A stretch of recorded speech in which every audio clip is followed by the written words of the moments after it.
Mak TV. Je m'appelle Ibrahim Anne, je suis le président de l'association Action Citoyenne, une organisation qui s'active dans le domaine de la conservation de l'environnement. Aujourd'hui, on est là au Technopole pour célébrer la journée mondiale de l'environnement. Comme vous le savez, chaque année, donc, la journée mondiale de l'environnement est célébrée un peu partout. Et cette année, le thème qui a été choisi, c'est la restauration des terres, et la résilience à la sécheresse.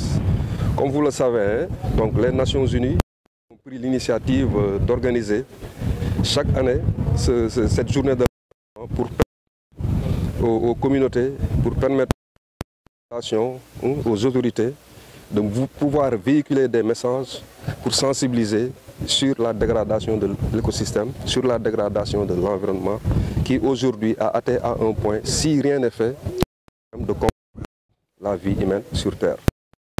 Par rapport à ça, notre association, en collaboration avec les partenaires comme l'Union internationale de conservation de la nature, CM et NCD, et avec même la réserve naturelle communautaire, avons décidé de célébrer non seulement cette journée pour sensibiliser les populations, mais également pour faire le plaidoyer sur le littoral. Parce qu'aujourd'hui, vous êtes censé savoir que le littoral est agressé. Si vous allez là-bas, les bandes de filao ont été défrichées.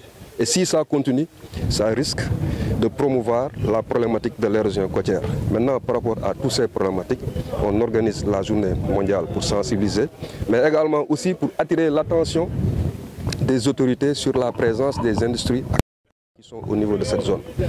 Aujourd'hui, il y a pas mal d'industries. Vous avez des industries comme GCO, comme ICS, comme Forteza, comme BP. Ce sont des industriels qui vont exploiter ce milieu. Et que quelque part, ça va générer des conséquences sur l'environnement. Et que des actions aussi doivent être prises par rapport à ça. Aujourd'hui, si vous prenez le cas des ressources halieutiques, les ressources halieutiques sont rares de plus en plus. Maintenant, avec la présence de ces industries, ça va encore se raréfier encore davantage.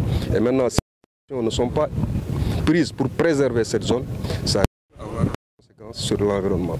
C'est à cause de ça qu'aujourd'hui, nous avons réuni tous les acteurs et les partenaires pour pouvoir non seulement sensibiliser, mais faire notre plaidoyer pour que le littoral sur la Grande Côte, qui se situe à 183 km de Dakar à Saint-Louis, au moins soit préservé et restauré pour le bien de tous. Effectivement, c'est vrai que bon, il y a l'initiative qui a été prise, qui consiste d'abord à classer cette zone. Le fait déjà de classer cette zone est une très bonne chose. Mais si vous le constatez vous-même, vous voyez que tout le temps, il y a des agressions des populations qui parfois déversent des gravats au niveau aussi des dunes, déversent aussi parfois des ordures. Je pense que nous avons besoin encore de mieux les sensibiliser, de mieux aller vers eux pour que ces agressions quand même puissent s'arrêter. C'est vrai qu'aujourd'hui le Technopole est classé, mais quand même il y a un travail préalable.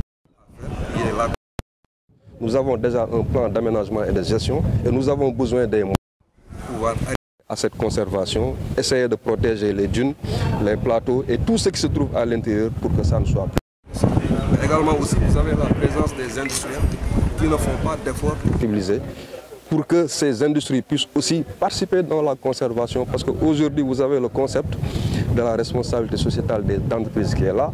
Maintenant, avec les écosystèmes qui se sont dégradés, l'État, à lui seul, ne peut pas faire toutes les actions. Il va falloir aussi que les communautés et les entreprises aussi qui sont à ce niveau puissent s'intéresser à cette conservation pour qu'on puisse arriver à un bon résultat.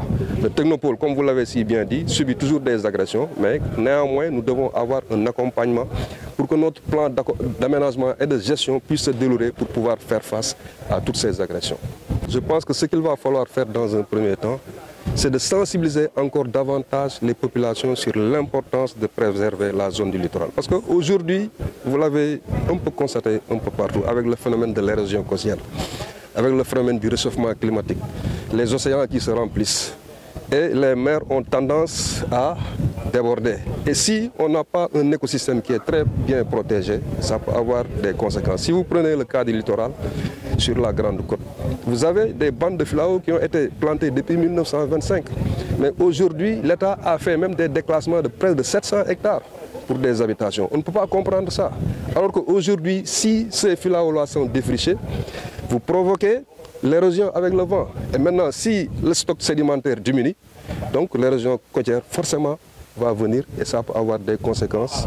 Non seulement nous allons encore dépasser des milliards pour faire face, mais également aussi ça va engendrer des catastrophes qui vont ravager tout ce qu'il se trouvera à ces côtés-là. Et maintenant, pour faire face par rapport à ça, je pense que nous devons avoir des acteurs forts, sensibiliser les autorités, mais les autorités aussi doivent réagir pour faire face à ce problème. Aujourd'hui,